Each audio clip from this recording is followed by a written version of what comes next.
নবী নবী বালুর ঘটনা এইটা নিয়ে কত রং তামাশা কত ফানি ভিডিও করলা তোমরা কি জানো এখানে একটা মেয়ের নষ্ট করে দিয়ে তারপর প্রকাশ করার পরেও তোমরা এটা নিয়ে ফানি ভিডিও বানাও ফান করো। একটা মুসলমান বোনের কষ্ট দেখেও যদি তোমরা কষ্ট না পাও তাহলে ভাই তোমরা মুসলমানের কাতারে পড়ো না।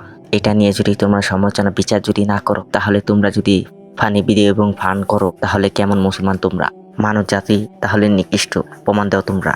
যদি সেই সময় হতো তখন যদি ওমর থাকতো তাহলে এই বিচারটা কি হতো তোমরা জানো মুসলমানরা? তখন শুধু একটাই গর্জন হতো, নারায় তাকবীর, আল্লাহু আকবার, তার গর্দা নামিয়ে দাও। আজকে আমার সেই বোনের কথা মনে পড়তাছে খুব, যে বোনটা ডাক্তার ছিল একজন, তার বান্ধবীকে চোখের ইশারায় বুঝাইতাছিল তুমিও তো একটা মেয়ে, কিভাবে আমার সাথে এটা করতে পারলে। তেমনই আজকে আমরা মুসলমানরা ফানি ভিডিও এবং ফান করে পরিচয় দিতেছি সেই মেয়ের মতন। সেটা নিয়ে বিচার করি আমরা সকলে ইনশাআল্লাহ। নারায় তাকবীর, আল্লাহু আকবার।